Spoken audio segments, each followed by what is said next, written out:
here is the Sherpa Equipment Grand Teton rack.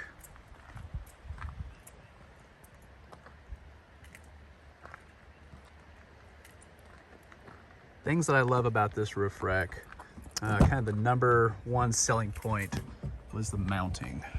So if you get up here and look, we have a bracket that bolts directly to the crossbars. And it has a rubber isolating pad between the bracket and the roof channel to create a seal. Unlike other racks, like say from Prinsu, up top, you have to put silicone or RTV in that space right there and risk leaks. With this system, it is sealed with the rubber, which looks like there's a rubber block. You have these metal spacers in between, in the holes, so whenever you put the bracket and you tighten it down, it compresses the rubber, but not too much, and makes a seal on the body.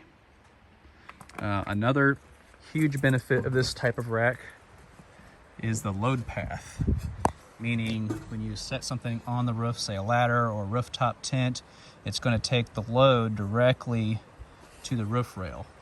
Unlike a Prinsu rack, the side plate is bent in a break and reaches over here, and so you have that load on the other racks being transferred through the bars to the side plate and then over to the mount, which this it's just going directly to the mount, which is nice.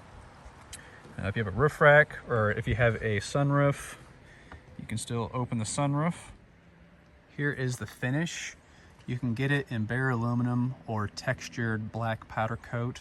I chose the powder coat, obviously. If you want aluminum, here is what the bare aluminum looks like. So it's just set in a break. Yeah, it's relatively smooth. But if you went with the bare aluminum look, I think they look pretty good too. I just wanted black accents on my truck. These little pockets here are for accessories. You can put little scene pod lights to shine down.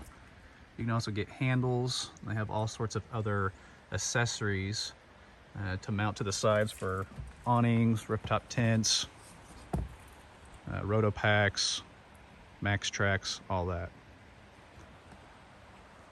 The only problem with installation that I had was with these cross rails, they are threaded in the end for these bolts. I had one of these that was not tapped or threaded for the bolt.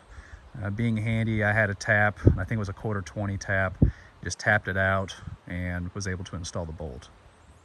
When I purchased the rack, I also purchased this light bar and purchased the mounting brackets for the light bar. They also have other mounting brackets for Baja Designs and Diode Dynamics light bars. The brackets were a perfect fit for the light bar, and obviously this fairing is the shorter version to accommodate a light bar. I do have a little bit of wind noise. It's most noticeable when my sunroof shade is open or pushed back. So if you have a sunroof truck, like I said, it's a little noisier when the sunroof shade is open. This roof rack may have contributed to a little loss in economy. I can't give you an exact amount because I also added larger tires at the same time and installed the roof rack. So it may have contributed to a loss in MPG. Roof rack side plates are a 1/4 inch thick, aluminum, and the crossbars are aluminum as well. The weight rating of this rack is 400 dynamic pounds. According to Toyota, the stock roof rack and roof itself can support up to 100 pounds of dynamic weight spread evenly. So use this at your discretion. Your static load, you can have up to 700 pounds on this roof rack. So if you have a rooftop tent, a couple people in there, and some other tools or boxes stored up there, you can have quite a bit of weight. In general, I love this roof rack a lot more than the other roof racks that I've had in the past, and would definitely buy it again.